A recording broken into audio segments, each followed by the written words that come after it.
எல்லாருக்கும் வணக்கம். நான் Hema Subramanian. Welcome to home cooking Tamil. பொதுவாக நம்ம வீட்டில் செய்கிற கேக்ஸ்னாலே நம்ம எல்லாமே ரொம்ப விரும்பி சாப்பிடுவோம். இன்றைக்கி ரொம்ப ஈஸியாக செய்யக்கூடிய சாக்லேட் ரவா கேக் எப்படி செய்கிறதுன்னு காட்ட போகிறேன். இது வந்து நம்ம ஐஸ்கிரீம் வச்சு சாக்லேட் சாஸ்லாம் போட்டு நம்ம வந்து சர்வ் பண்ண போகிறோம். ரொம்ப டேஸ்ட்டாக இருக்கும். வாங்க இது எப்படி செய்கிறதுன்னு பார்க்கலாம்.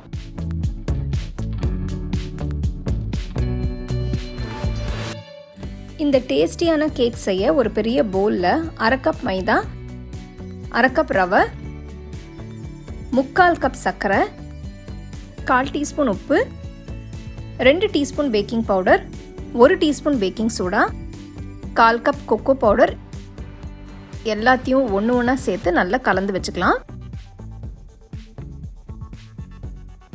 நல்லா கலந்தாச்சு. இப்போ இது கூட 1 கப் பால், இது 250 ml கப், 85 கிராம் உருக்கின வெண்ணெய், 1 டீஸ்பூன் வெனிலா எசன்ஸ் சேர்த்து நல்லா கட்டி இல்லாமல் ஸ்மூத் டெக்ஸ்சராக மிக்ஸ் பண்ணிக்கலாம்.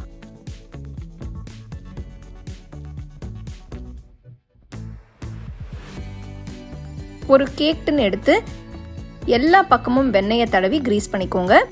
இதுக்கு பதிலாக கேக் டின்ல பட்டர் பேப்பர் போட்டு கூட நீங்கள் கேக் செஞ்சுக்கலாம்.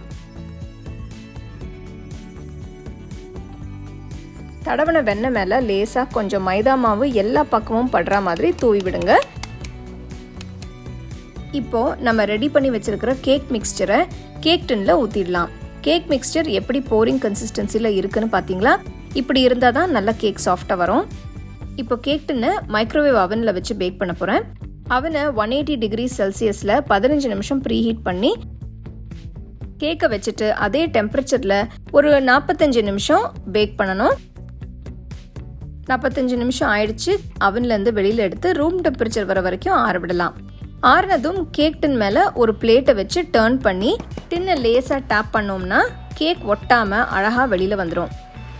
உங்கள் விருப்பமான ஷேப்புக்கு நீங்கள் கட் பண்ணி உங்கள் டேஸ்ட்டுக்கு ஏற்ற மாதிரி சாக்லேட் சிரப் ஊற்றி இல்லைனா வெனிலா ஐஸ்கிரீம் வச்சு இல்லைனா ரெண்டுமே சேர்த்து கூட இந்த கேக்கை நீங்கள் என்ஜாய் பண்ணலாம்.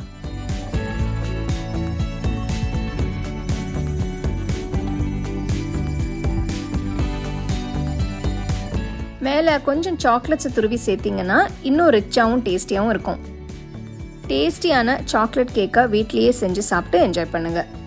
ஸோ அடுத்த வாட்டி ரவை வச்சு நீங்கள் வந்து கேசரி தான் கிண்டணும்னு இல்லை, இந்த மாதிரி ரொம்ப சிம்பிளாக சாக்லேட் கேக்கும் செய்யலாம்.